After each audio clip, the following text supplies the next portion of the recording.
and welcome to our today's episode of The Lifestyle. My name is Cheryl Otieno. Just like we always do, we take it a time at a time. Remember, every Sunday, 7:30 p.m., we are here. If you want our repeat shows, catch us up on Tuesday, 5 to 5:30. Now, our today's style is about art. As you can see, we have a very beautiful piece over here, and I invited one talented young man to share with us all about what he does.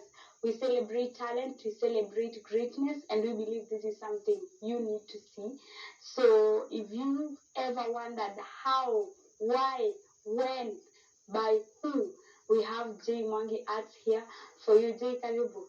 Thank you so much, Yes. Cheryl, for having me once again. My name is J Mwangi Art, an artist who is born again, of course, and I thank God for that. I'm a pencil artist, not only limited to pencil, painting, charcoal, colored pencil, and digital art. I'm glad to be here. Okay, now you started speaking Greek, but I'm sure we'll understand your language as we proceed. So you've said you're a pencil artist. I mean, it's not something you're limited to, but it's something you do a lot. Exactly. Yes. So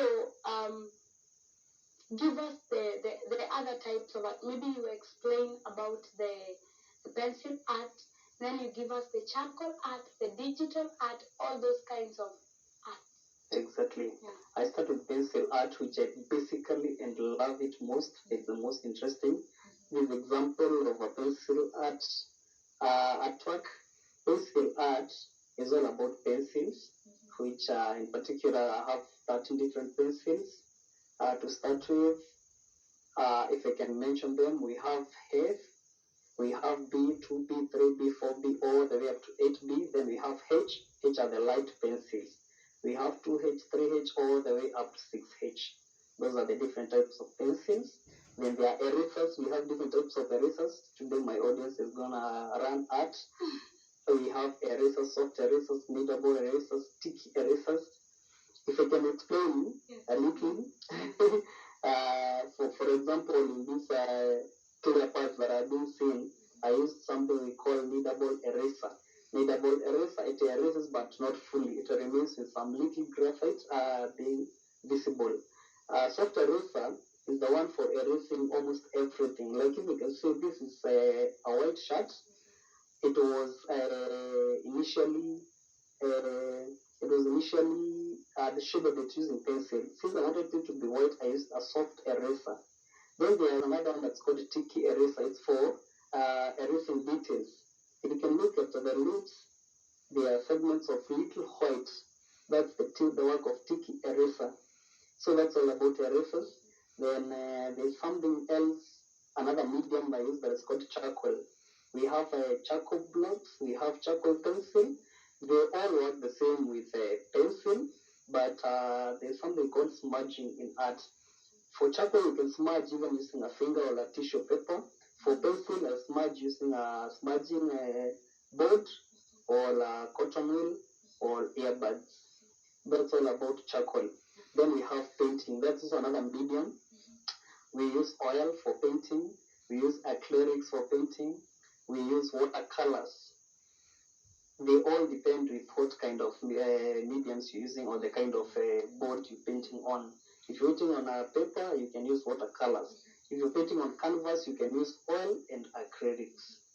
The other medium is digital art. Digital art is all about using tablet, a drawing tablet. That's what we call digital art.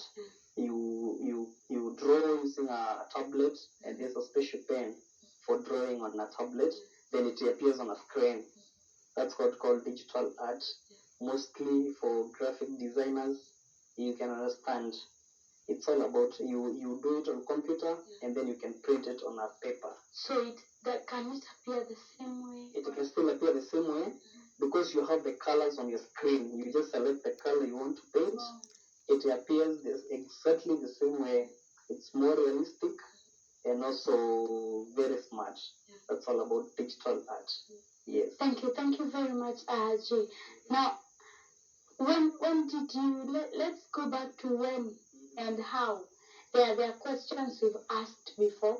I mean, in the spirit of the Valentine's Day that was just last week we need to, go through this one. Yes. So how did you realize you had a passion? Oh, thank you. It started way back when I was 4 years old, as young as 4, even before I got to nursery school. I realized I was an artist. I started drawing art in books, having a background of growing up in a background where art was not noticed. So I used to draw at the back of the textbooks. But it was a bit conflicting because my parents did not so friendly with it, because that's a textbook that was particularly for schoolwork. So we didn't have the resources to get a drawing book, to an extent that I was warned about doing art. My parents want me never to do art again. Why? Because I'm doing it on an exercise book.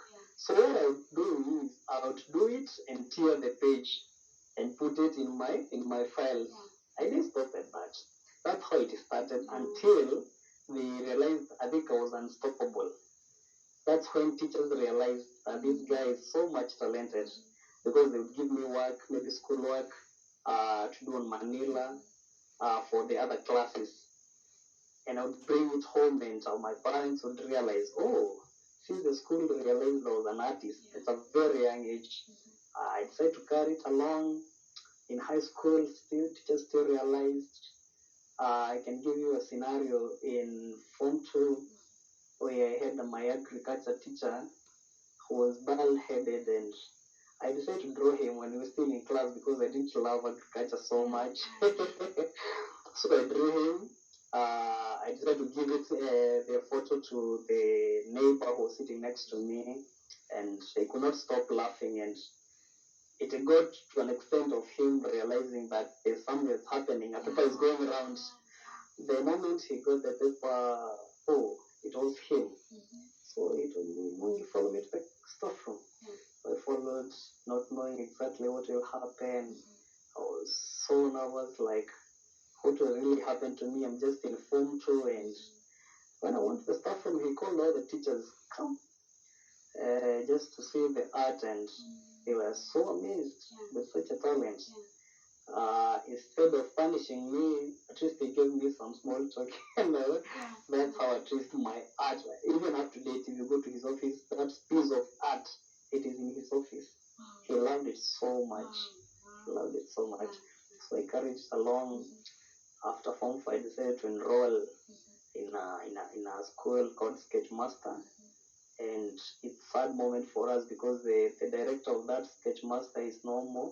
We lost him last weekend, but we really may his soul rest in peace. Yes, so he mentored us a lot.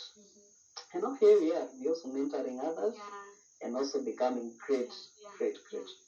So this is something you've done. You've of course gone to school to do, and I want us to really find out how you can also turn your talent into a career, and how much work have you put in. Most of the time we see artists, we see musicians, we see, they say it's just a good voice. You see footballer and you say, it's talent. How much work have you had to put in this